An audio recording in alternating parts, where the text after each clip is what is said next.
Hey, what's up? This is Mr. Ippolito, and today we're going to go over those anti-immigration political cartoons from the 1800s so you can have a better understanding of how specifically the Irish and German immigrants were treated during the mid-1800s. So we start off by looking at this political cartoon right here. This, of course, depicts both an Irish immigrant. That is our Irish immigrant right there, and then our German immigrant there. So we start off by, one of the things that we were talking about is that word stereotype, right? So one of the stereotypes, and again, a stereotype is just a generalization that you make kind of about everyone in a particular group, right? So the stereotype of the Irish immigrant had like sort of these beast-like features, either looking like an ape or looking like I think we talked about a werewolf in this particular case. In this case, it's just the very, very heavily bearded kind of barbarian-looking German figure there, with kind of that stocking cap kind of thing. The Irish immigrant with his that shorter Irish walking stick. It's called a shillelagh. And then, of course, the stereotypes of the alcohol that they like to drink. It was whiskey for the Irish and then beer. And you notice it's the German spelling of beer there on the barrel for the German. So both of them are depicted as, drinking alcohol and then also the stereotype, or rather the anti-immigrant bias in this particular case, is that the native-born Americans, we talked about those nativists, right? What they called themselves the American Party or the Know-Nothing Party. Those nativists, the ones who believed that this country belongs to people who were native-born in the United States. Now, when we say native-born, we're not talking about Native Americans because they didn't think that they mattered. We're talking about like white Americans who were born here in the United States, right? So another thing that they accused them of was of stealing the vote. And so you can see there is the ballot box right there. And also accusing them of just sort of creating mayhem and hysteria and violence, particularly when it comes to elections. And so somehow that these Irish and German immigrants are going to steal the ballot. They're going to steal the election. And we still hear accusations of people wanting to steal elections today. So those accusations continue within our political sphere. It's just that the one side who's accusing the other side of stealing the election kind of changes over time. But this is the very first cartoon that we looked at, so let's go ahead and move on to the next one. This is fascinating because this not only expresses anti-immigrant bias, but very specifically, this is anti-Catholic bias, right? So we talked about in class that there are essentially, they're a little more nuanced than that, but essentially there are two types of Christians within Christianity. There are Catholics, and then there are Protestants. And if you are not a Catholic, if you are a Unitarian or Baptist or Methodist or Episcopalian, Presbyterian, then you're Protestant, right? You're just kind of all in that other group. The Protestants began in the Protestant Reformation in the 1500s, where at one time in Europe, everybody was Catholic, right? It was just all one Christian church, all one Roman Catholic church. And then one by one, different groups started to protest. King Henry VIII, if you remember learning about him in 7th grade history, he wanted a divorce, and the Pope refused to give him, the Pope, the leader of the Catholic Church, refused to give King Henry VIII a divorce. And so King Henry VIII of England said, you know what? I'm going to go ahead and just start my own church. And that was kind of the first protest. That's where you get the word Protestant, is from protest. And then Martin Luther. You remember he nailed his list of 95 different complaints against the Catholic Church, nailed them to the door of the church at the University of Wittenberg, and he began the Lutheran movement. And then there was John Calvin, who began the Congregationalist movement. And so all of these different groups were protesting against the very powerful Catholic Church. And so they started these Protestant movements. And so much of the early immigrants, white immigrants that were coming into the United States in the 1600s, but back before it was the United States, and then the 1700s, like during the colonial period, and then after the United States became a country, those earliest immigrants, the immigrants from England and from the Netherlands and from Scotland, they were all, or almost all, Protestants, right? Almost all of them. And so they have this, many of them have this anti-Catholic bias. And so you see this is, like, these are all children, right? Children, the most vulnerable among the American population. They're all children And so, what is the threatening the children? Well, it's these sort of creatures here that are emerging from the water, and they look sort of like these, like alligator or crocodile type figures with these teeth, and they're sort of these creatures that are emerging. But if you look carefully at the creatures, they are not creatures, they are humans. And so you see this human face here. Whoa, it's like mind-blowing when you see it for the first time. You see the hand coming out of the robes, and then you see the cross that is on the back of the robes. So you realize that these creatures that are emerging from the depths, they are actually meant to represent popes, right? Popes, or like bishops, Catholic clergy. And so they are, this is referring to some sort of like Catholic invasion that is happening in the United States with these Irish immigrants, and even with some of the German immigrants as well. 50% of German immigrants were Catholic as well.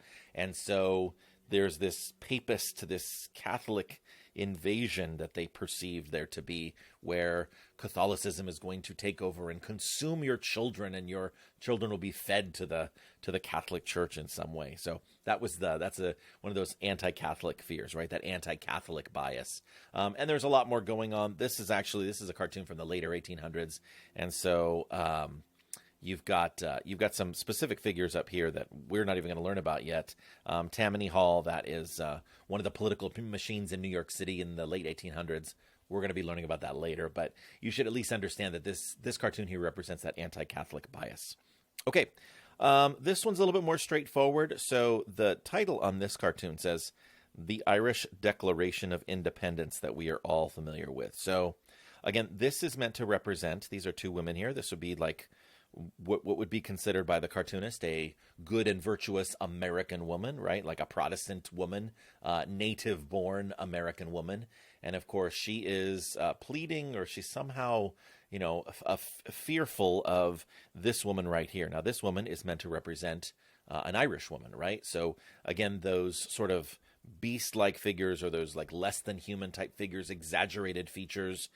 This woman is very strong, and of course the ideal American woman in the 1800s was very petite and very meek and mild. And as we learn more about the women's rights movements, you're going to see like the ideal woman was meant to be like seen and not heard, right?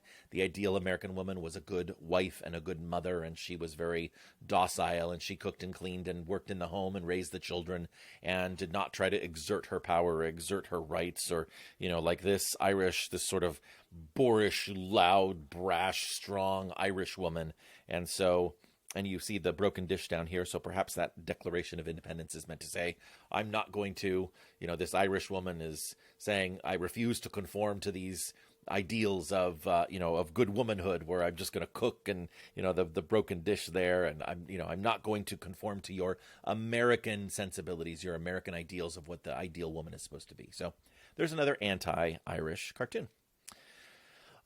This one, I think, just generic anti-Catholic and anti-Irish bias. St. Patrick's Day, which of course originated as an Irish Catholic holiday, celebrating St. Patrick, who brought Christianity to Ireland.